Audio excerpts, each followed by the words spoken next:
الحمد للہ رب العالمین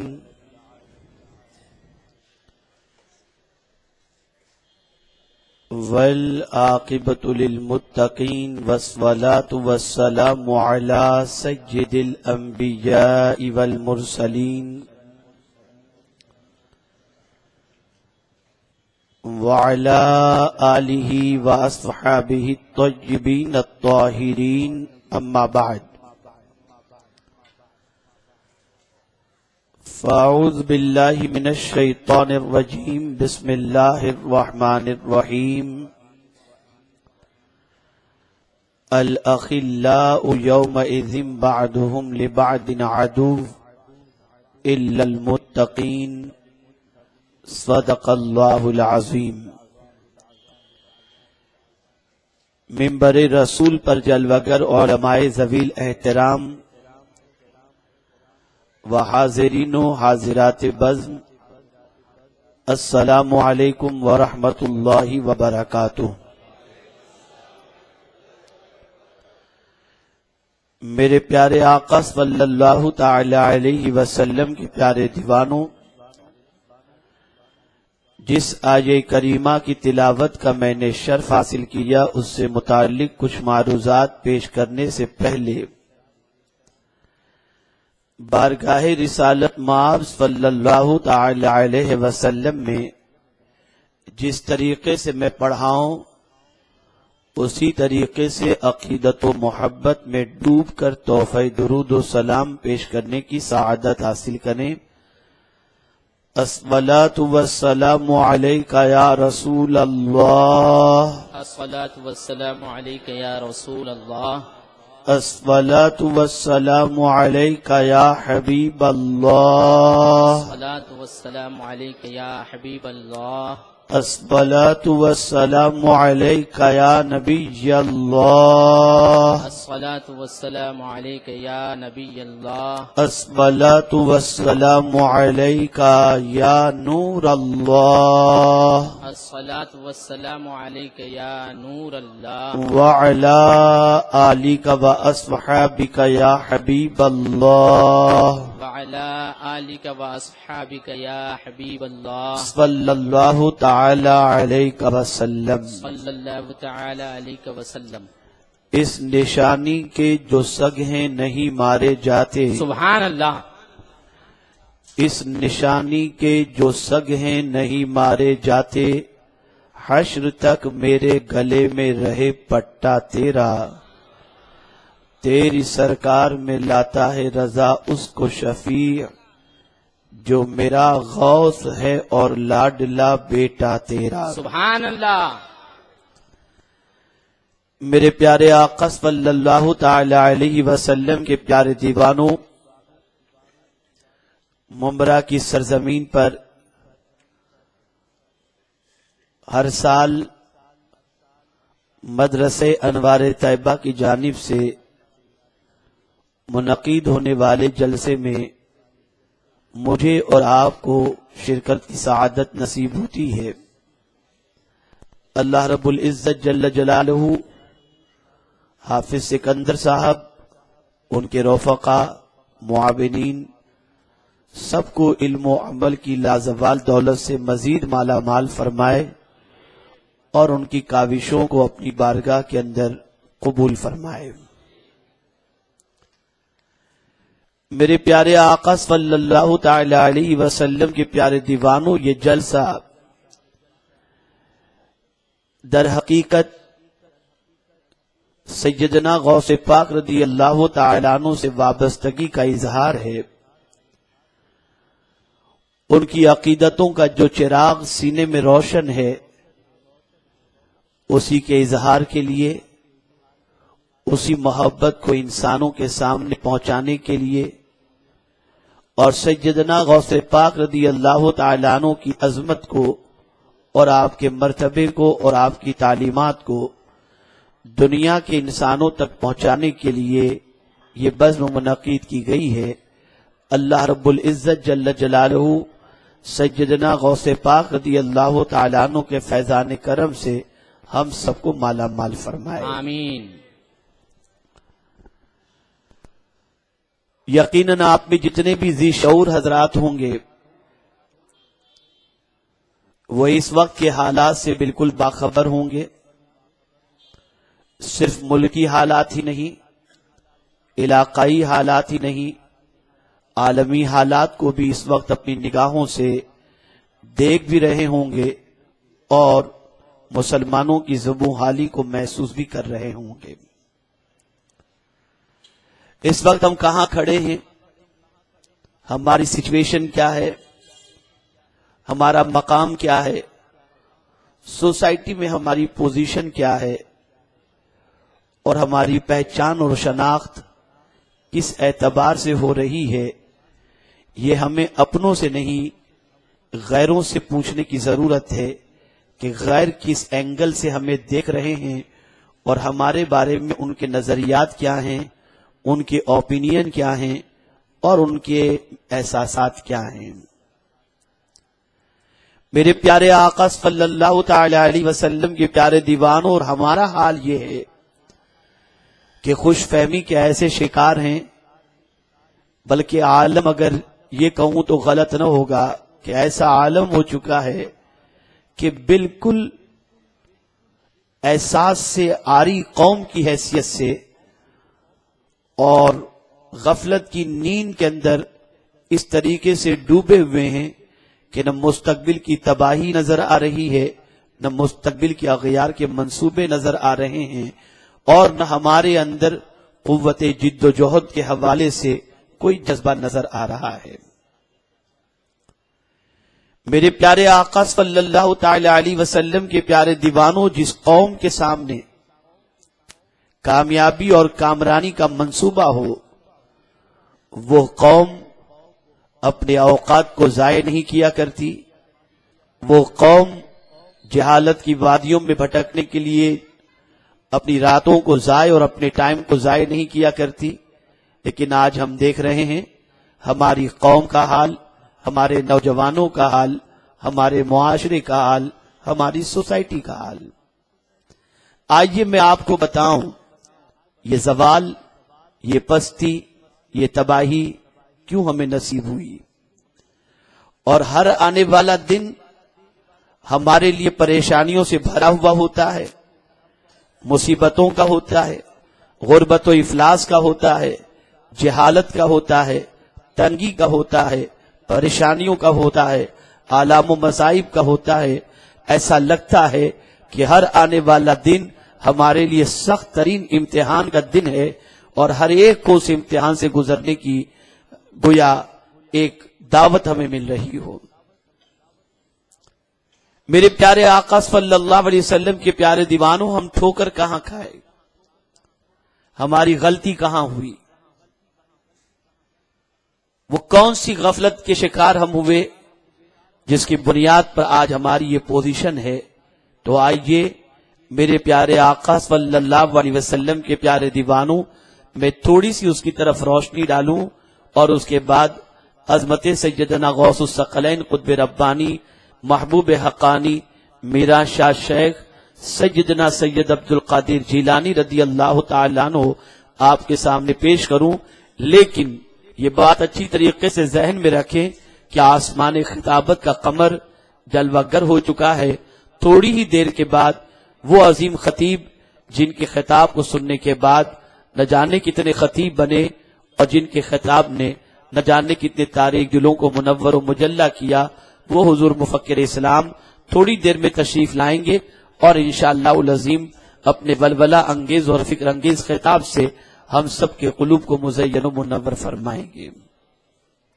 غلطی کہاں ہوئی، آئیے ابتدائی دور کا جائزہ لیتے ہیں. میرے پیارے آقا صلی اللہ تعالی علیہ وسلم کے پیارے دیوانوں، رسول گرامی وقار صلی اللہ تعالی علیہ وسلم کے دور پاک کا جائزہ لیجئے. انسان تباہی کے دہانے پر تھا، انسان انسانیت کے سبق کو بھولے ہوئے تھا، انسان وحشی بن چکا تھا، انسان دریدہ بن چکا تھا. صدیوں تک انسانوں کے درمیان جنگیں جاری رہتی تھی اور انسان اپنے مقام و مرتبے سے ناآشنا تھا. اس کی سب سے بڑی وجہ یہ تھی کہ کہ کوئی ایسا شخص موجود نہیں تھا جس کی صحبت میسر ہو اور اس کی صحبت کی بنیاد پر زندگی کے اندر انقلاب پیدا ہو، کایا پلٹے، اخلاق کے زیور سے آراستہ ہوں، علمی جذبات کی طرف طبیعت مائل ہو. ایسا کوئی میرے آقا صلی اللہ تعالی علیہ وسلم سے پیشتر روئے زمین پر نہیں تھا. حضرت عیسیٰ روح اللہ علیہ السلام کے آسمان پر اٹھائے جانے کے بعد سے لے کر میرے آقا صلی اللہ تعالی علیہ وسلم کے دور بعثت تک کے دور کو ڈارک پیریڈ کے نام سے جانا جاتا ہے، تاریک دور کے نام سے جانا جاتا ہے. لیکن آپ دیکھیں آقا کریم صلی اللہ علیہ وسلم نے پوری سوسائٹی کا جائزہ لیا، احتساب کیا، محاسبہ کیا، انسانوں کے زوال کو محسوس کیا، انسانوں کی پسماندگی کو محسوس کیا، انسانوں کی زبوں حالی کو محسوس کیا، انسانوں کی بد اخلاقی کو محسوس کیا. اور آقا کریم صلی اللہ علیہ وسلم نے یہ دیکھا کہ یہ انسان اپنے مقام کو نہیں سمجھ رہا، اپنے مرتبے کو نہیں سمجھ رہا، احساسات سے بالکل عاری ہو چکا ہے، درندہ بن چکا ہے. اس کے سامنے کوئی قانون نہیں ہے، کوئی لا نہیں ہے، کوئی ضابطہ نہیں ہے، زندگی گزارنے کے کوئی اصول نہیں ہے، اور بغیر ضابطے حیات کے زندگی گزارنے والا یہ انسان وحشی درندہ بن چکا ہے اور اپنی زندگی کو جانور سے بدتر یہ گزار رہا ہے. اسے نہیں معلوم کہ اللہ نے اس کا مقام کتنا عرف و اعلیٰ رکھا ہے اور اسے کیا کرنا چاہیے. جو کام اسے کرنا چاہیے وہ نہیں کر رہا، بلکہ اس کام سے ہٹ کر کے ان کاموں کی طرف توجہ دے رہا ہے جو کام اسے تباہی کے دہانے پر پہنچا دیں اور بربادی کے دہانے پر. رسول گرامی وقار صلی اللہ تعالی علیہ وسلم نے اپنی زندگی کے ابتدائی 40 سال ان لوگوں کے درمیان گزارے، اپنا کیریکٹر پیش کیا، اپنی لائف پیش کی، اپنی صبح و شام پیش کی، اپنی جوانی پیش کی، اپنا کیریکٹر پیش کیا، اپنی حکمتیں پیش کی، اپنی سوچ پیش کی، اور دنیا کے انسانوں کو اس معاشرے کے اندر بتایا کہ دیکھو جینے کا انداز کیا ہوا کرتا ہے، جینے کا طریقہ کیا ہوا کرتا ہے، احساسات کسے کہتے ہیں، نرم دلی کسے کہتے ہیں، اخلاق کسے کہتے ہیں، سچائی کسے کہتے ہیں، امانت کسے کہتے ہیں. رسول گرامی وقار صلی اللہ علیہ وسلم نے اپنی حیات آفری اپنی زندگی کو رسول اعظم صلی اللہ علیہ وسلم نے ان کے سامنے پیش کیا. چنانچہ آپ دیکھیں کہ رسول اعظم صلی اللہ تعالی علیہ وسلم کے اعلان نبوت سے پہلے اور دعوت توحید سے پہلے آپ جانیں اور محسوس کریں کہ بہت سارے لوگ آقا کی عظمت کا اعتراف کر چکے تھے، رسول اعظم کے حوالے سے مختلف ٹائٹل دیا کرتے تھے، اور اس میں سے خاص طور پر آقا کریم صلی اللہ علیہ وسلم کے لیے جو ٹائٹل تھا وہ صادق الوعد الامین کا تھا، جسے دنیا نے اچھی طریقے سے محسوس کیا کہ اس دور پرفتن کے اندر اور ایسے معاشرے کے اندر بھی محمد عربی صلی اللہ علیہ وسلم سچ بولنے والے، وعدے کی وفا کرنے والے اور امین کی حیثیت سے اس فشگیتی پر جلوہ گر ہے. ایک ممتاز حیثیت، ایک نمایاں حیثیت، ایک تاریخی حیثیت، ایک قائد کی حیثیت، ایک رہنما کی حیثیت سے آقا کریم صلی اللہ علیہ وسلم کی حیات طیبہ انسانوں کے سامنے اجاگر ہوتی ہے، اور رسول اکرم صلی اللہ علیہ وسلم کے قریب انسانوں کا ایک ہجوم رہتا ہے، ان کے فیصلے کا لوگ اعتراف کرتے ہیں.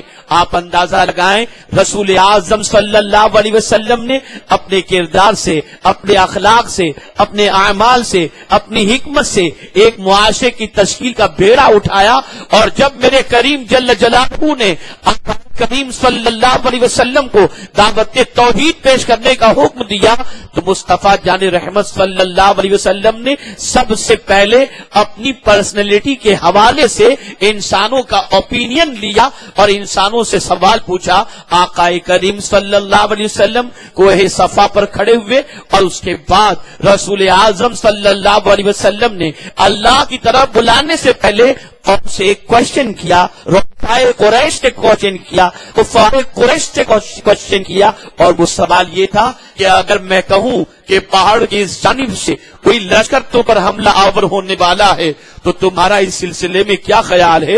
بیک زبان سب نے یہی کہا، اے محمد صلی اللہ علیہ وسلم تمہاری زبان سے آج تک ہم نے سچ کے علاوہ کچھ نہیں سنا. اللہ اکبر. دعوت توحید سے پہلے آقا نے اپنی سچائی منوائی, اپنا صادق ہونا منوایا. اپنے کیریکٹر کے ذریعے ایک معاشرے کی تشکیل کے لیے آقا کریم صلی اللہ علیہ وسلم نے بیڑا اٹھایا. اب آپ دیکھیں رسول اعظم صلی اللہ علیہ وسلم نے پھر دعوت توحید پیش فرمائی. جن کی قسمت کے اندر اللہ نے ہدایت لکھی تھی وہ دعوت اسلام قبول کر کے آغوش اسلام میں آنے لگے. اب آپ دیکھیں یہ آغوش اسلام آنے والے وہ قرآن کے قاری بھی بن گئے, آغوش اسلام میں قدم رکھنے والے حافظ قرآن بھی بن گئے, آغوش اسلام میں قدم رکھنے والے متقی بھی بن گئے, آغوش اسلام میں قدم رکھنے والے اخلاق کے پیکر بھی بن گئے, آغوش اسلام میں قدم رکھنے والے مفسر قرآن بھی بن گئے, آغوش اسلام میں قدم رکھنے والے مفلحین کی فہرست میں شامل بھی ہو گئے. لیکن ان کو سے بڑا ٹائٹل دیا گیا. وہ ٹائٹل کون سا ہے؟ صحابی کا ٹائٹل. اللہ اکبر. یہ ٹائٹل بتا رہا ہے کہ رسول اعظم کے صحابی بنا ہے صحبت سے. آقا کریم کی صحبت نے انہیں وہ مقام عطا کر دیا جس مقام پر دنیا کا کوئی عام انسان پہنچ نہیں سکتا ہے. اللہ اللہ. یہ پتا چلا اچھی صحبت کی بنیاد پر, مصطفیٰ کی صحبت کی بنیاد پر وہ نمایاں طور پر دنیا کے سامنے ابھرے اور دنیا کو یہ مزاج دیا ہم قاری قرآن ضرور ہیں, عابد شب زندہ دار ضرور ہیں, لیکن ہماری قسمت کی معراج سب سے بڑی یہ ہے کہ کسی مکین گنبد خضرا کی صحبت ملی ہے, رسول کی صحبت ملی ہے, تاجدار کائنات کی صحبت ملی ہے. اول روز سے ہمیں یہ درس مل رہا ہے اچھی صحبت ملے تو انسان اچھا بن جایا کرتا ہے. بری صحبت کی بنیاد پر انسان کی زندگی تباہ ہو جاتی ہے, انسان کی زندگی برباد ہو جاتی ہے. اے رسول صلی اللہ علیہ وسلم کے دیوانوں, لفظ سے اس مقام کو سمجھو اور صحبت کی اہمیت کتنی ہوا کرتی ہے, اچھی صحبت کا مقام کیا ہوا کرتا ہے. اب یہ تمہیدی گفتگو کے بعد آئیے میں آپ کو بتاؤں اس دور مسلمانوں کی فکر جہاں بہت سارے معاملے میں بوتی ہو چکی ہے, اس دور کے مسلمانوں کی سوچ جہاں بہت سارے معاملے میں پراگندہ ہو چکی ہے, وہیں پر فرینڈشپ کے سلسلے میں, صحبت کے سلسلے میں, بیٹھنے اٹھنے کے سلسلے میں, بنانے کے سلسلے میں یہاں پہ انسان کی سوچ اور مسلمان کی سوچ پراگندہ ہو چکی ہے. آپ اندازہ لگائیں موجودہ دور کا کوئی انسان ایسا نہ ہوگا جو بنانا نہ چاہتا ہو, ہر ایک دوست بنانا چاہتا ہے, فرینڈشپ کرنا چاہتا ہے. اور اب تو فرینڈشپ کے لیے فیس بک بھی ہے, ٹویٹر بھی ہے اور بہت ساری ویب سائٹس ہیں, سوشل نیٹ ورکنگ سائٹ ہے جہاں پر انسان پلک کے جھپکتے ہزاروں دوست بنا لیتا ہے اور کی لمبی فہرست ہو جاتی ہے. آج دوست بنانے کا ایک سسٹم چل پڑا ہے, آپ کو اندازہ, لیکن کوئی ساتھ پوری ویب سائٹ کے اندر, پورے فیس بک کے اندر, آپ جو ہے سوشل نیٹ ورکنگ کے اندر اللہ ماشاء اللہ دوست بنانے والے مسلمانوں کو دیکھو کسے دوست بنا رہے ہیں, کس کی طرف دوستی کا ہاتھ بڑھا رہے ہیں. ہمارا دین ہمارے ہمیں صرف ایسا نہیں کہ وقتہ نماز کا طریقہ بتایا جا رہا ہے, یہ کسی بتانے ہیں, نہیں, قرآن دوستی کس سے کرنی چاہیے اس کا بھی طریقہ بتاتا ہے. آقا کریم صلی اللہ علیہ وسلم کس سے دوستی کرنا چاہیے اس کے حوالے سے بھی حکم دیتے ہیں. میں ایک کہانی آپ کو سناتا ہوں اور اس کے بعد غلط دوستی کی بنیاد پر انسان کس طرح سے تباہ برباد ہوتا ہے آپ اس کہانی سے یہ سبق حاصل کریں گے. ایک مرتبہ درود شریف پیش کریں. اللہم صلی علی سیدنا مولانا محمد مبارک وسلم صلاۃ و سلام علیک یا رسول اللہ. اللهم صل على سيدنا ومولانا محمد معدن الجود والكرم وآله الكرام وابنه الكريم وبارك وسلم صلاة وسلاما عليك يا سيدي يا رسول الله صلی اللہ تعالی علیہ وسلم. ایک نوجوان ایک غریب محلے میں, مسلم محلے میں رہتا تھا. وہ دن بدن مسلمانوں کے زوال کی پوزیشن کو دیکھا کرتا تھا. اس کے دل میں ایک تمنا انگڑائی لیتی ہے, میں پڑھوں گا, میں پڑھ کر کے آگے بڑھوں گا, گھر کی غربت کو دور کروں گا, افلاس کی وادیوں سے گھر کے لوگوں کو نکالوں گا, ماں کے ارمان پورے کروں گا, باپ کے ارمان پورے کروں گا اور ایک اعلیٰ انسان بن کر سوسائٹی میں زندگی گزاروں گا. ظاہر سی بات ہے آقا کریم صلی اللہ تعالی علیہ وسلم دو نکاتی پروگرام لے کر اس فرش گیتی پر انسانوں کے سامنے آئے، اور وہ دو نکاتی پروگرام کیا تھے؟ پہلا پروگرام تو یہ تھا علم، اور دوسرا پروگرام تھا کیریکٹر۔ اسی لیے حضور فرماتے ہیں بعثت معلما، اور حضور فرماتے ہیں بعثت لأتمم مکارم الاخلاق۔ اللہ اکبر! رسول گرامی وقار صلی اللہ علیہ وسلم نے علم کی طرف ابھارا۔ آپ اندازہ لگائیں، غریب محلے میں بسنے والا نوجوان، غربت کی چکی میں پیسا جانے والا نوجوان، اپنے باپ کو گاڑی چلاتے ہوئے دیکھنے والا مسلمان، اپنے باپ کو مزدور کرتے ہوئے دیکھنے والا مسلمان، وہ نوجوان سوچتا ہے میں اپنے باپ کی اس تنگدستی کو دور کرنے کی کوشش کروں گا، اور اس کا واحد ذریعہ یہ ہے میں اچھا ایجوکیشن حاصل کروں، اعلیٰ تعلیم حاصل کروں، اور تعلیم حاصل کرنے کے بعد ایک اونچے مقام پر پہنچ جاؤں تاکہ اچھی سیلری ہو، اچھی انکم ہو، اور میرا گھر خوشحالی کی زندگی گزارے، اور میرے باپ کو مزدوری سے بچنا پڑے، اور لوگوں کی غلامی سے میرا باپ نجات پا جائے۔ بچہ محنت کرتا ہے، محنت کرنے کے بعد بڑے بڑے کورس کرتا ہے، اور کورس کرنے کے بعد ایک بڑی انڈسٹری کے اندر اس بچے کو ملازمت مل جاتی ہے، اور ملازمت کے بعد پروموشن ہوتا ہے، اور ایک وقت ایسا آتا ہے کہ وہی بچہ مینیجر کی پوسٹ پر آ جاتا ہے۔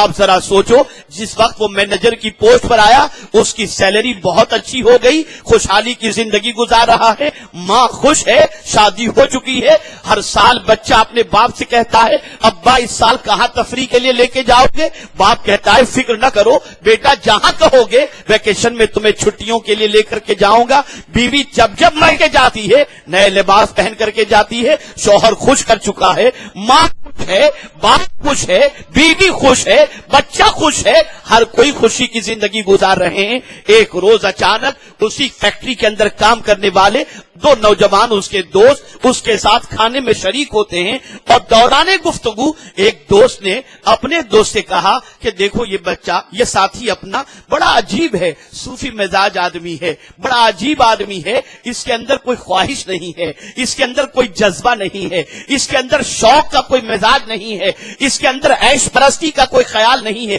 یہ بالکل پرانے زمانے کا لگتا ہے، دقیانوسی خیال کا لگتا ہے، اتنی دولت کماتا ہے، بیوی بچوں کے پیچھے خرچ کرتا ہے، نہ اسے عیاشی کا شوق ہے، نہ اسے شراب کا شوق ہے، نہ نشے کا شوق ہے، کسی چیز کا شوق نہیں۔ وہ کہتا ہے بھائی ایسی بات میرے سامنے نہ کرو، میں نے بڑی محنتوں سے تعلیم حاصل کی ہے، اس لیے نہیں کہ میں اپنی دولت کو ان کاموں کے اندر گواؤں۔ چنانچہ گفتگو چل رہی ہے، وہی دو تانا زدی شروع کرتے ہیں۔ ایک دوست دوسرے دوست سے کہتا ہے ارے یار اسے چھوڑ، اس کے ساتھ کھانا نہ کھاؤ ورنہ اپنی بھی زندگی جو ہے نا وہ صوفی منوش جیسی ہو جائے گی، اس کے ساتھ بیٹھا نہ کرو، یہ بڑی عجیب عجیب بہکی باتیں کرتا ہے، اسے کیا معلوم شراب کسے کہتے ہیں، اسے کیا معلوم شباب کسے کہتے ہیں۔ وہ سن رہا ہے یہاں تک کہ اس کے ایگو کو ہرٹ کیا گیا، اسے ورغلایا گیا، اس کو جذبات میں لایا گیا، یہ کبھی شراب نہیں پی سکتا، یہ عیش و مستی کو کیا سمجھے گا۔ اتنا کہنا تھا، شیطان اس کو مس گائیڈ کیا،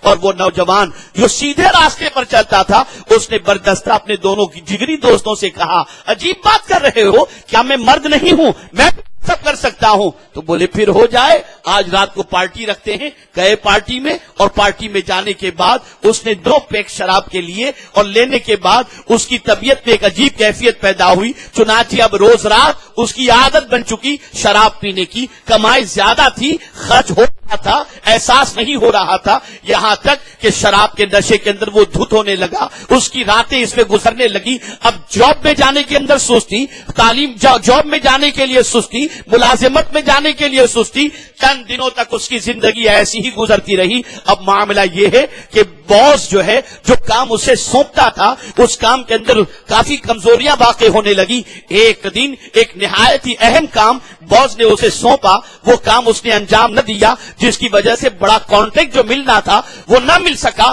باس آتا ہے اور آنے کے بعد اس شخص سے کہتا ہے تو میری کمپنی کے لائق نہیں ہے، میں تجھے آج یہاں سے ڈسمس کر رہا ہوں، آج تو یہاں سے چھوڑ، میں تجھے یہاں سے چھٹی کر رہا ہوں۔ اللہ وہ وہاں سے نکلتا ہے، توجہ چاہوں گا، وہاں سے نکلنے کے بعد اپنا بایو ڈیٹا لے کر ہر انڈسٹری میں پہنچتا ہے، ہر کمپنی میں پہنچتا ہے کہ مجھے جاب دو، میرا کوالیفیکیشن یہ ہے، میری ڈگری یہ ہے۔ تو اس سے پوچھا جاتا اس کمپنی سے تمہیں کیوں نکالا گیا جس کمپنی میں تم مینیجر کی پوسٹ تھے تب اس سے وہ کہتا تھا مجھ میں یہ عادت تھی جس کی وجہ سے ریکارڈ منگوایا گیا، کہا اس کے اندر شراب کی عادت ہے.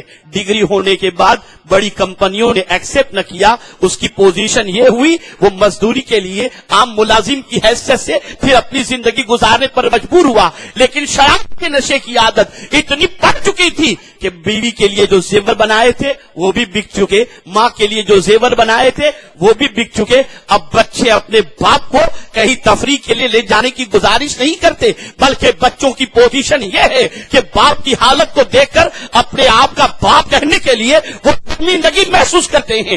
ایک روز یہی شخص رات کو شراب پی کر کے گلی میں پڑا ہوا تھا، وہی دو جنہوں نے شراب کی لت اسے لگائی تھی وہ دونوں اپنے دوست کو دیکھتے اور کہتے ہیں یار اس کی تو عادت بڑی عجیب ہو گئی، نوکری بھی گئی، فیملی بھی ڈسٹرب ہو گئی اور حالت ایسی ہو گئی کہ ہم سے 2 قدم آگے نکل گیا، اب تو شراب کے بغیر جی ہی نہیں پاتا، عجیب حال بیچارے کا بن چکا. یہ کہتے ہوئے گزر گئے. اللہ اللہ، وہ دو دوستوں نے اس کی دنیا برباد کر دی، اس کی زندگی برباد کر دی. اے رسول اعظم صلی اللہ علیہ وسلم کے دیوانوں،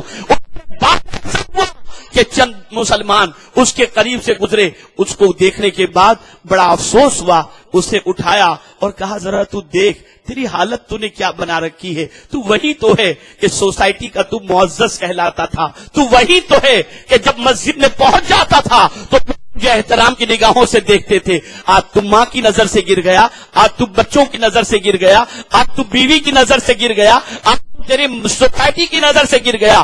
ایک شراب نے تجھے کب سے کب پہنچا دیا ہے، تو توبہ کر لے. وہ برجستہ عرض کرتا ہے اب میری عادت کیسے چھوٹے گی، کوئی راستہ ہو تو بتاؤ، کوئی طریقہ ہو تو بتاؤ. انہوں نے کہا آؤ تمہیں ہم وہ طریقہ بتاتے ہیں جو مدینے کے تاجدار نے عطا فرمایا ہے.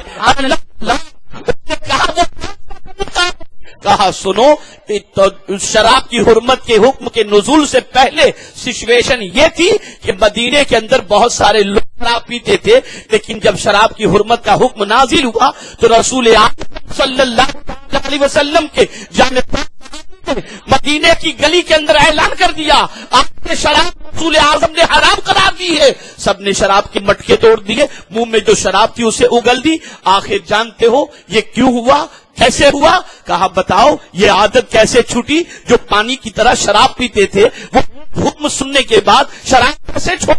انہوں نے کہا سنو، شراب سے زیادہ محبت نہیں تھی، نبی سے زیادہ محبت تھی، آقا کریم سے زیادہ محبت تھی. تو رسول کی محبت کا غلبہ ہر نخرے کو چھوڑ دیتا ہے. بس اس کے دل میں بات بیٹھ گئی اور اس نے آقا کریم صلی اللہ علیہ وسلم کی عقیدت و محبت کا چراغ اپنے سینے میں روشن کر کے زندگی کا نیا آغاز، نیا سلسلہ شروع کرتا ہے اور پھر کچھ دنوں کے بعد حالات سنبھلتے ہیں اور پھر دنیا کہنے پر مجبور ہو جاتی ہے اب سدھر گیا ہے، اب سیدھے راستے پر آ گیا ہے. اللہ عز و جل نے پھر اسے خوشحالی عطا فرمائی.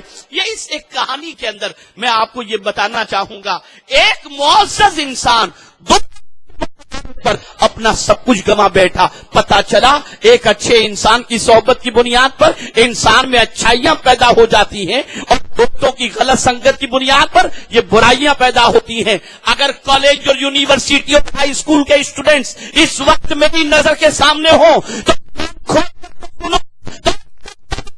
کے لیے جاتے تو بہت سارے تمہارے دوست تم سے یہ کہتے ہوں گے یار تیری کتنی گرل فرینڈ ہیں، میری تو 2 ہیں. یہ ساری چیزیں کالج میں ہوتی ہیں، یہ سارے حالات کالج کے اندر ہوتے ہیں اور آدمی وہیں سے بہکنا شروع ہوتا ہے اور اس کے بعد نتیجہ یہ ہوتا ہے کہ تمنا تو یہ ہے کہ میرا بیٹا ڈگری کیا ہے، لیکن بچہ ڈگری تو کیا لائے گا، بیوی لے کر کے گھر پر آ جاتا ہے. باپ کے ارمانوں کے گھلے گھٹ جاتے ہیں، باپ تباہ اپنے بچے کی جوانی کو برباد دیکھ کر کے پریشانیوں کا ماتم کرتا ہوا نظر آتا ہے. اے رسول اعظم کے دیوانوں، یہاں سے یہ بات چلی، یہاں سے یہ بات سمجھ میں آئی کہ فرینڈشپ کا ہاتھ ہر ایک کی طرف نہ بڑھاؤ. اب آئیے ہم قرآن سے پوچھتے ہیں، مولا تو نے دل دیا ہے، سوسائٹی میں رہنے کے لیے پیدا کیا ہے، معاشرے میں زندگی گزار رہے ہیں، ہر قسم کے لوگ موجود ہیں. زندگی گزارنے کے لیے کوئی ساتھی بھی چاہیے, دل کی بات کہنے کے لیے کوئی دوست بھی چاہیے, مولا رازدار بھی کوئی چاہیے. ذرا بتا ہم اس پوری سوسائٹی کے اندر اپنا دوست کسے بنائیں, اپنا ساتھی کسے بنائیں؟ تو میرے کریم نے بڑے واضح لفظوں میں فرما دیا, الاخلاء یومئذ بعضهم لبعض عدو الا المتقین. جگری دوست بھی قیامت کے دن ایک دوسرے کے دشمن بن جائیں گے مگر متقین. یعنی دوست کرنا ہے تو اللہ سے ڈرنے والوں سے ربانی کا گنجیدہ بن. سبحان اللہ. نعرہ تکبیر, نعرہ رسالت. حضرت علامہ شاکر نوری صاحب قبلہ, علماء اہل سنت. سبحان اللہ. تاریخ اٹھا کر کے دیکھو, جتنے بھی اولیاء کے قریب رہے, جتنے بھی مشائخ کے قریب رہے, جتنے بھی علماء اہل سنت بعمل کے قریب رہے, جتنے بھی اولیاء کرام کے آستانوں سے قریب رہے, ان کی زندگی کا جائزہ لو, ان کی پوزیشن دیکھو, ان کی سچویشن دیکھو. اب آئیے میں آپ کو سیدنا غوث الثقلین قطب ربانی محبوب حقانی میرا شاہ شیخ سیدنا سید عبد القادر جیلانی رضی اللہ المولا تبارک و تعالی عنہ کی حیات طیبہ کے حوالے سے بتاؤں. قرآن کہتا ہے جگری دوست قیامت میں ایک دوسرے کے دشمن ہو جائیں گے مگر متقین. اللہ اکبر. متقی کسے کہتے ہیں؟ اللہ سے ڈرنے والے بندے کو کہتے ہیں. اللہ اللہ, جو اللہ سے ڈرتا ہے وہ متقی ہوتا ہے. میں بڑی معذرت کے ساتھ عرض کروں گا, آج کی سوسائٹی کی پوزیشن یہ ہے کہ معاشرے کا بسنے والا مسلمان بڑی بے باکی کے ساتھ آج گناہ کرتا نظر آتا ہے, بڑی بے باکی کے ساتھ بدکاریاں کرتا ہوا نظر آتا ہے, بڑی بے باکی کے ساتھ برائیاں کرتا ہوا نظر آتا ہے. اور اب شرم بھی نہیں, حیا بھی نہیں, کوئی چیز اس کے اندر اب نہیں رہ گئی. آپ کی پوزیشن یہ ہے کہ مرد سے چند قدم ہے. اللہ اللہ, اگر کوئی عالم بھی ہے تو مارکیٹ میں نکلنے سے پہلے سوچے گا کہ بھائی ذرا دیکھیں کسی عورت کا دھکا نہ لگنے پائے. لیکن کیا ہماری بہنوں کا حال ہے؟ العیاذ باللہ, وہ تو برقع پہن کر نکل پڑی, انہیں کسی چیز کا احساس ہی نہیں, مار رہی ہیں دھکے اور گزر رہی ہیں. میں خود ایک مارکیٹ میں کپڑا خریدنے کے لیے گیا تو سامنے سے دو عورتیں آ رہی تھی, میں کنارے پر ہو گیا, لیکن میں دیکھ رہا ہوں درمیان میں جو مرد حضرات ہیں وہ ان کو دھکا مارتے ہوئے جا رہی ہیں. انہیں کوئی احساس نہیں ہے, کوئی فکر نہیں ہے, کوئی حیا نہیں ہے, کوئی شرم نہیں ہے. اور اب تو ہماری بہنوں کا عالم یہ ہے کہ چوڑیاں خریدنے کے لیے جاتی ہیں تو بینگلز پہنانے والوں کے ہاتھ میں اپنا ہاتھ دیتی ہیں اور وہ انہیں چوڑیاں پہناتے ہیں. انہیں شرم نہیں آتی, انہیں جھجک نہیں ہے, انہیں حیا نہیں ہے. بے غیرتی بڑھ رہی ہے, بے حیائی بڑھ رہی ہے, برائیاں بڑھ رہی ہیں. اللہ کا ڈر دل سے نکلتا جا رہا ہے, اللہ کا خوف دل سے نکلتا جا رہا ہے. اور آج کے اگر شریعت پر عمل کریں گے سوسائٹی میں عزت نہیں ملے گی, اگر اللہ سے ڈریں گے معاشرے میں عزت نہیں ملے گی, اگر تقوی و طہارت اختیار کریں گے معاشرے میں کوئی نہیں ہوگا. تمہاری سوچ یا میرے رب کا فرمان صحیح ہے؟ میرا ہے اے انسانوں کے درمیان عزت تلاش کرنے والے انسان تو بہت چھوٹے ہیں, میں سارے انسانوں کا مالک ہوں. اگر تو چاہتا ہے کہ میرے نزدیک تیری عزت بڑھ جائے تو بس ایک ہی عمل اختیار کر, ان اکرمکم عند اللہ اتقاکم. بے شک تم میں اللہ کے نزدیک سب سے زیادہ عزت والا وہ ہے جو اللہ سے ڈرنے والا ہے. جو اللہ سے ڈرتا ہے اللہ اسے عزت عطا کرتا ہے, جو اللہ سے ڈرتا ہے اللہ عز و جل اسے مرتبہ عطا کرتا ہے. جو اللہ سے ڈرتا ہے اللہ کے دونوں میں شوہرت, بلندی اور عزت ہے. یہ تقوی نکل گیا. قرآن کہتا ہے دوستی کرو تم متقی سے کرو, اللہ سے ڈرنے والے بندے سے کرو, اللہ کی خشیت کے پیکر سے کرو. میں پوچھتا ہوں معاشرے کے اندر آج مسلمان کس سے دوستی کرتا ہے؟ فلم اسٹار سے دوستی کرتا ہے. کس سے دوستی کرتا ہے؟ جو شراب کے اڈے چلانے والوں سے دوستی کرتا ہے. کس سے دوستی کرتا ہے؟ سے دوستی کرتا ہے. آج سچویشن بدل گئی. سچویشن یہ ہو گئی کہ انہی دوستوں کی سنگت کی بنیاد پر معاشرہ بدل چکا ہے, حالات بدل چکے ہیں, کیفیات بدل چکی ہے, مزاج بدل چکا ہے. اے رسول اعظم کے دیوانوں, آج یہ میں آپ کو بتاؤں متقین کی دوستی کتنا فائدہ پہنچاتی ہے, متقین کی دوستی کتنا فائدہ دنیا میں بھی اور آخرت میں بھی پہنچاتی ہے. اے رسول اعظم صلی اللہ علیہ وسلم کے دیوانوں, اللہ اکبر. قرآن مقدس میں دیکھو اللہ عز و جل نے متقین کے اوصاف بھی بیان فرمائے, متقین کا مرتبہ بھی بیان فرمایا. آپ جانتے ہیں ایک ہوتا ہے عبادت کر کے کوئی مقام حاصل کرنا, اور ایک ہوتا ہے گناہ سے بچ کر کے مقام حاصل کرنا. آج کی پوزیشن یہ ہے کہ آج کا نوجوان یہ کہتا ہوا نظر آتا ہے فلاں لڑکی مجھے دیکھ رہی ہے, وہ مجھ پر فریفتہ ہے, مجھے میسج کر رہی ہے. لیکن تاریخ اٹھا کر کے دیکھو اور آج کے ان نوجوانوں کی زندگی جو گناہ میں گرفتار ہو جاتے ہیں, اس کے بعد کی زندگی دیکھو, اور وہ لوگ کہ جنہیں گناہ کی دعوت دی جائے اور دعوت ملنے کے بعد بھی اللہ کے ڈر کی بنیاد پر اپنے وجود ہیں, ان کا مقام میرا رب کیا بیان فرماتا ہے. اللہ اکبر. اے پیارے آقا صلی اللہ علیہ وسلم کے پیارے دیوانوں, سیدنا فاروق اعظم رضی اللہ تعالیٰ عنہ کے دور پاک کے اندر ایک نوجوان کو برائی کی دعوت دی گئی اور برائی کے لیے ورگلایا گیا, اس کا بدن کانپنے لگا, وہ برائی سے ڈر گیا, کہ میں آج اگر زنا کیا اور بدکاری کیا تو قیامت میں اللہ کی بارگاہ میں کیسے کھڑا رہوں گا. اتنا ہوا کہ فاروق اعظم کو جب پتا چلا کہ روح پرواز ہونے کا یہ سبب ہے, تدفین کے بعد سب چلے گئے, فاروق اعظم اس کی قبر کے پاس کھڑے رہے اور کہا اے صاحب قبر بتا تیرا کیا حال ہے. رب کا فرمان ہے وَلِمَنْ خَافَ مَقَامَ رَبِّهِ جَنَّتَانِ, جو اپنے رب کے سامنے کھڑے ہونے سے ڈر گیا اللہ اسے 2 جنتیں عطا فرمائے گا.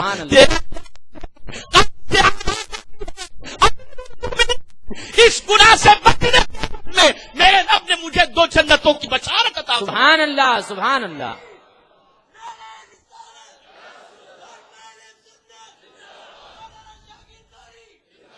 اب اگر کوئی یہ تصور کرتا ہو کہ غربت کی بنیاد پر, افلاس کی بنیاد پر, معاشی تنگحالی کی بنیاد پر ہمارا یہ حال ہے, میں کہتا ہوں یقیناً معاشی بدحالی برائیوں کی طرف لے جاتی ہے, معاشی بدحالی کفر کی طرف لے جاتی ہے. اسے اچھا بنانا چاہیے, لیکن میں آپ کو بتاؤں گا معاشی بدحالی تو آقا کریم کے دور میں صحابہ کی بھی تھی, اور کتنی تھی آپ کو بتاؤں. پہننے کے کپڑے تو بہت دور کی بات ہے, کفن کے لیے کپڑا نہیں تھا.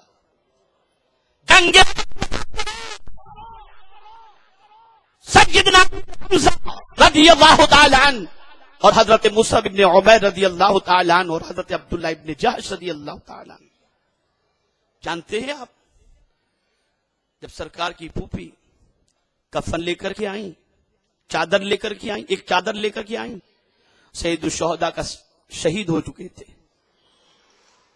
لیکن جانتے ہیں آپ ایک ہی قبر کے اندر حضرت مصعب ابن عمیر کو, سیدنا امیر حمزہ رضی اللہ تعالیٰ عنہ کو, دونوں کو رکھا گیا.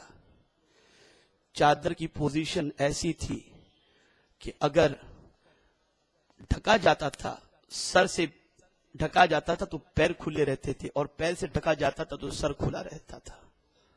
آقا کریم صلی اللہ علیہ وسلم نے ادخر جو گھاس تھی وہ پیروں پر ڈالنے کا حکم دیا. یہ غربت تھی, یہ پوزیشن تھی.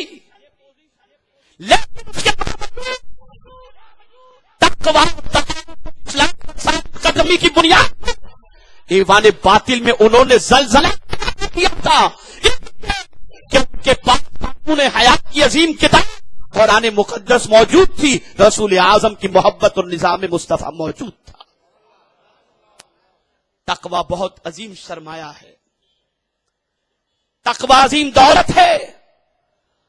سیدنا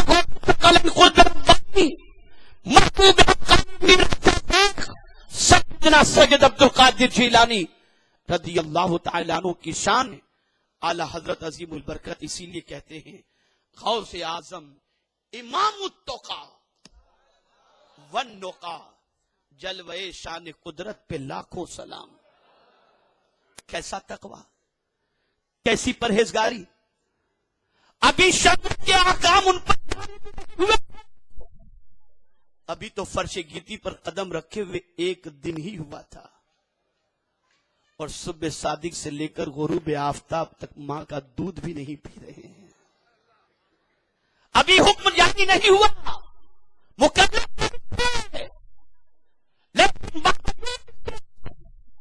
پیدا ہوتے ہی روزہ رکھ رہے ہیں اور دنیا کو درس دے رہے ہیں اے روئے زمین پر بسنے والے انسانوں سنو، شریعت کا حکم تو بالغ ہونے کے بعد مجھ پر جاری ہوگا، تب میں مکلف ہوں گا، لیکن میرے کریم نے جو مجھے شکم مادر میں 18 پارے یاد کرا دیے ہیں، میں اس کے فرمان پر عمل کر کے ابھی سے چلتا ہوا نظر آ رہا ہوں۔ یاد رکھو، آج ہم بہترین لباس پہن کر وہ عزت حاصل نہیں کر پا رہے جو اللہ کے ولی پیوند والے لباس پہن کر عزت حاصل کر لیتے تھے۔ تقویٰ تھا، قرآن نے تقویٰ پر ابھارا ہے، اتنا تقویٰ پر ابھارا ہے، اتنا تقویٰ پر ابھارا ہے جس کی کوئی انتہا نہیں، اتنا ابھارا ہے تقویٰ پر کہ لباس کے حوالے سے بھی قرآن نے کہا وَلِبَاسُ التَّقْوَىٰ ذَلِكَ خَيْرٌ، تقویٰ کا لباس یہی بہترین لباس ہے۔ اور آج اگر قرآن کے اسرار و رموز ہم پر نہیں کھلتے اور قرآن پر عمل کا جذبہ پیدا نہیں ہوتا، اس کی کئی وجوہات میں ایک وجہ یہ بھی ہے کہ تقویٰ ہمارے پاس نہیں، اس لیے کہ قرآن نے کہا ھدی للمتقین، متقیوں کے لیے یہ ہدایت کی کتاب ہے۔ اور کون ہے متقین؟ الذین یؤمنون بالغیب ویقیمون الصلاۃ ومما رزقناہم ینفقون۔ اے رسول گرامی وقار صلی اللہ تعالی علیہ وسلم کے دیوانوں، یہاں سے یہ بات سمجھ میں آئی کہ دوستی کے لیے ہر کسی کی طرف ہاتھ نہ بڑھاؤ، یہ دیکھ لو اس کی عادتیں کیسی ہیں، یہ دیکھ لو کہ اس کا کردار کیسا ہے، یہ دیکھ لو کہ اس کی سوچ کیسی ہے، یہ دیکھ لو کہ اس کی فکر کیسی ہے، یہ دیکھ لو عقیدے کے اعتبار سے کیسا ہے، ہر اعتبار سے جانچ لو، اس کے بعد دوستی کا ہاتھ بڑھانا۔ اچھا، کیا دوستی ہر کسی سے کرنے سے رنگ چڑھ جاتا ہے؟ اگر رنگ چڑھنے والا نہ ہوتا تو غیب دان نبی یہ کبھی نہ فرماتے کہ ہر دوستی کرنے سے پہلے دوست کا دین دیکھ لیا کرو کہ دوست اپنے دوست کے دین ہی پر ہوا کرتا ہے۔ کیا یہ بات سچی نہیں ہے کہ آج اگر بیٹی کا رشتہ آئے، کسی لڑکے سے رشتہ آئے، تو سب سے پہلے یہ دیکھا جاتا ہے کہ یہ لڑکا اٹھتا کس کے ساتھ ہے، بیٹھتا کس کے ساتھ ہے، اس کے دوست کیسے ہیں، اس کی سنگت کس کے ساتھ ہے؟ کیوں دیکھا جاتا ہے؟ اس لیے دیکھا جاتا ہے کہ رات اگر لیٹ آتا ہوگا تو سنگت اچھی نہیں ہوگی، آوارگی کر رہا ہوگا۔ پتہ یہ چلا بچی دینے سے پہلے ہم لڑکے کے کیریکٹر کو دیکھتے ہیں، تو فرینڈشپ کرنے سے پہلے بھی کیریکٹر دیکھ لیا کرو تاکہ تمہاری دنیا بھی برباد نہ ہو اور تمہاری آخرت بھی برباد نہ ہو۔ میرے پیارے آقا صلی اللہ علیہ وسلم کے پیارے دیوانوں، اب یہ مزاج بگڑا کیسے، یہ سوچ خراب کیسے ہوئی؟ تو ایک جماعت وجود میں آئی جس نے سب سے پہلے تو یہ کہنا شروع کیا انبیاء کرام معاذ اللہ مختار نہیں، پھر یہ کہنا شروع کیا کہ اولیاء کرام علیہم الرضوان معاذ اللہ، جب نبی کے حوالے سے انہوں نے کہہ دیا کہ وہ مر کر کے مٹی میں مل گئے تو اولیاء کرام بھی کوئی کام نہیں آ سکتے، یہ فکر دینا شروع کی۔ ایک بہت بڑا طبقہ اولیاء سے دور ہوا، ایک بہت بڑا طبقہ نبی سے دور ہوا، ان کی تعلیمات سے دور ہوا، ان کی محبت سے دور ہوا۔ نتیجہ یہ ہوا کہ تباہی کے دہانے پر پہنچ گیا۔ دل کسی کو چاہتا ہے، دل کسی کی محبت کا چراغ روشن کرنا چاہتا ہے، دل کسی کی الفت کو چاہتا ہے۔ سن لو، دنیا کے جتنے بھی دوست ہیں وہ قیامت میں دشمن بن جائیں گے، قیامت میں دوستی نہیں نبھائیں گے، بلکہ باپ اپنے بیٹے کو چھوڑتا نظر آئے گا، ماں اپنی بیٹی کو چھوڑتی نظر آئے گی۔ لیکن اگر کسی نے اللہ کے ولی سے دوستی کی ہے تو ان کی دوستی دنیا میں بھی کام آئے گی، میدان محشر میں بھی کام آئے گی۔ اس لیے کہ قرآن نے کہا الاخلاء یومئذ بعضهم لبعض عدو الا المتقین، جگری دوست قیامت میں ایک دوسرے کے دشمن بن جائیں گے مگر متقین، تو جو اللہ سے ڈرتے ہوں گے وہ قیامت میں ساتھ نہیں چھوڑیں گے، قیامت میں اپنے ماننے والوں کو نہیں چھوڑیں گے۔ آپ سوچتے ہوں گے قیامت میں نفسی نفسی کی کیفیت ہوگی، بھلا یہ متقین، یہ اولیاء کرام اپنے ماننے والوں کے کام کیسے آئیں گے؟ تو میں آپ کو بتاؤں، ایک حافظ قرآن جس نے سینے میں قرآن حفظ کر لیا، اس کی شان میں حدیث مبارکہ ہے کہ وہ 10 ایسے شخصوں کو جنت میں لے کر جائے گا جس پر جہنم واجب ہو چکا ہوگا۔ تو ایک حافظ ایک ایسے حافظ سے پڑھا جو حافظ پڑھانے والے بھی ولی نہیں، بچہ بھی ولی بھی نہیں، اور اس کی پوزیشن یہ ہے کہ 10 جہنمیوں کو جنت میں لے جانے کی طاقت اس حافظ کو اللہ قیامت میں عطا کرے گا۔ تو جو غوث پاک ماں کے پیٹ سے 17 پارے کے حافظ ہوئے ہوں، ان کا مقام کتنا عرف و اعلیٰ ہوگا، ان کا مقام کتنا بلند و بالا ہوگا۔ اللہ اکبر،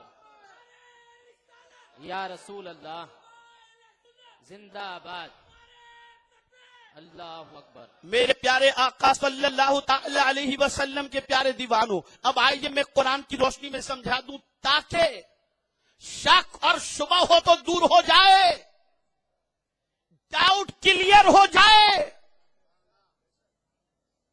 میرا رب ارشاد فرماتے ہیں کیوں مغلوب ہیں ہم، کیوں زوال پذیر ہیں ہم، کیوں تباہی کے دہانے پر پہنچ گئے ہم؟ تو قرآن کہتا ہے کون تمہارے مددگار ہیں، کون تمہارے دوست ہیں؟ تو قرآن کہتا ہے انما ولیکم اللہ ورسولہ والذین آمنوا الذین یقیمون الصلاۃ ویؤتون الزکاۃ وہم راکعون۔ سبحان اللہ۔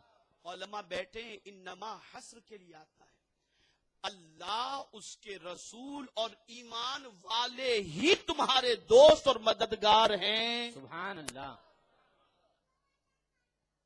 یہی مددگار ہے۔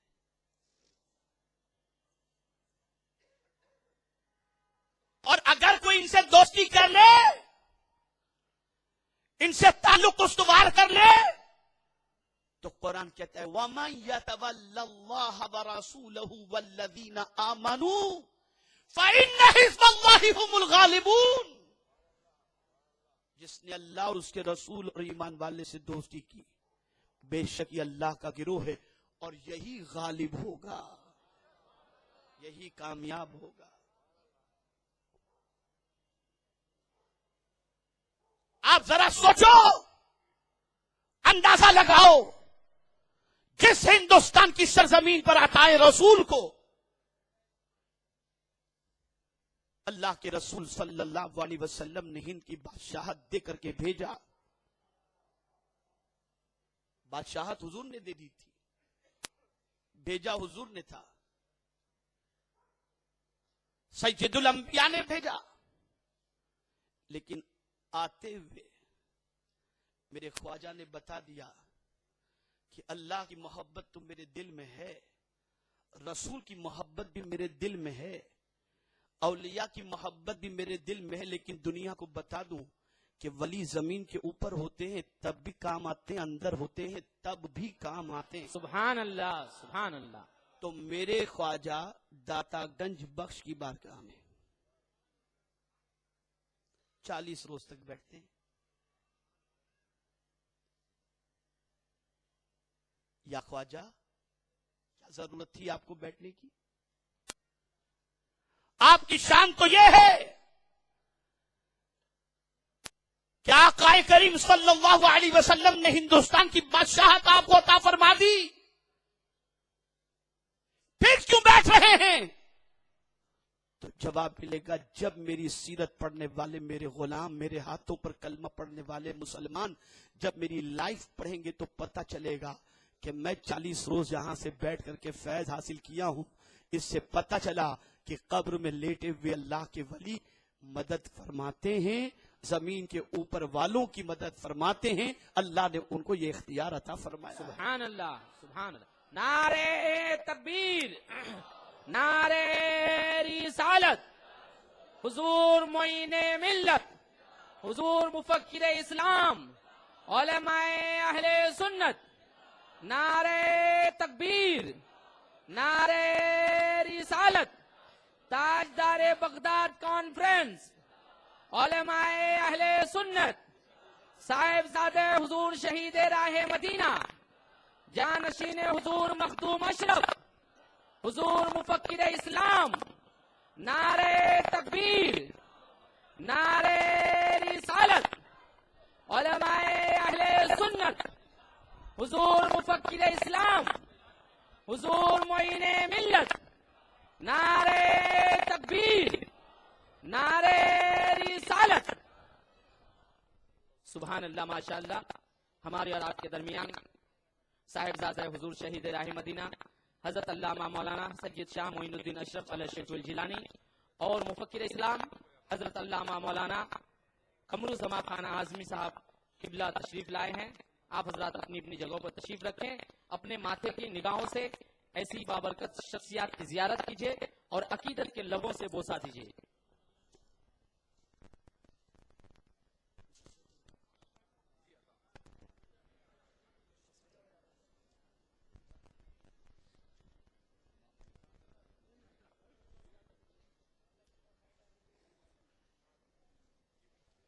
ایک مرتبہ درود شریف پڑھ لیں. اللہم صلی علی سیدنا مولانا محمد بارک وسلم صلاۃ و سلام علیک یا رسول اللہ صلی اللہ تعالی علیہ وسلم. اللهم صل على سيدنا ومولانا محمد معدن الجود والكرم وآله الكرام وبنه الكريم وبارك وسلم صلاة وسلاما عليك يا سيدي يا رسول الله صلى الله تعالى عليه وسلم. میرے پیارے آقا صلی اللہ تعالی علیہ وسلم کے پیارے دیوانوں،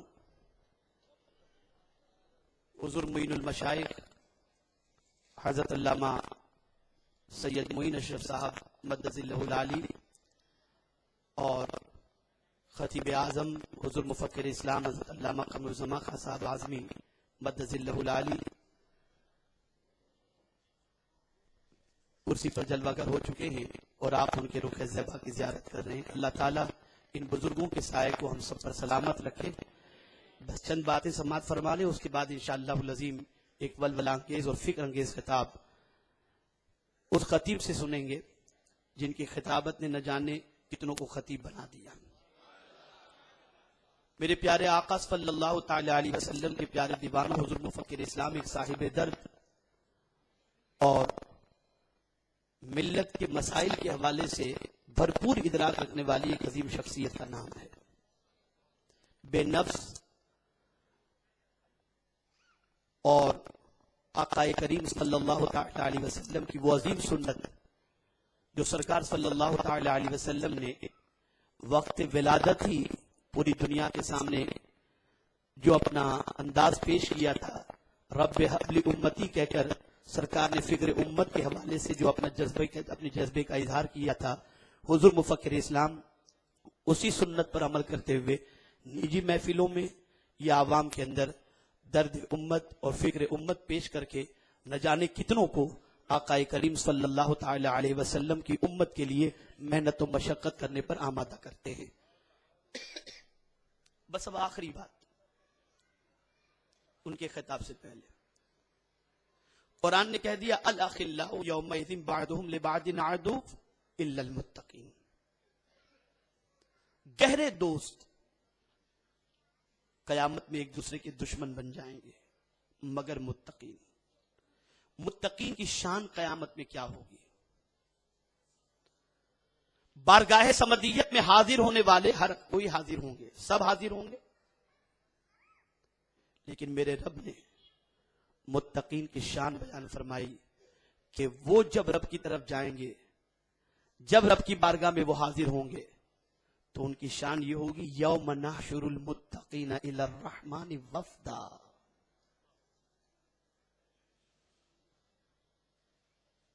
قیامت کے دن متقین جب رحمان کی طرف جائیں گے تو مولا ان کا میزبان ہوگا اور وہ اللہ کے مہمان بن کر کے جا رہے ہیں. یہ متقین کی پوزیشن ہے، یہ ان کا مقام ہے. اسے ایگزامپل کے ذریعے سمجھاؤں آیت کے دوسرے حصے کو پیش کر کے. اور مجرمین ان کی پوزیشن قیامت میں کیا ہوگی؟ تو میرے کریم نے فرمایا وَنَسُوقُ الْمُجْرِمِينَ إِلَىٰ جَهَنَّمَ وِرْدًا. مجرمین کو قیامت کے دن جہنم کی طرف گھسیٹ کر لے جایا جائے گا. جانے والے دو طرح کے ہوئے، متقین اور مجرمین. مجرمین کو جہنم کی طرف گھسیٹ کر لے جایا جائے گا اور متقین اللہ کی بارگاہ کے اندر مہمان کی حیثیت سے جائیں گے. لے جانے والے دونوں کو فرشتے ہوں گے. آپ دنیاوی ایگزامپل کے ذریعے سوچیں کہ منسٹر کوئی آتا ہے تو پولیس کا پروٹوکول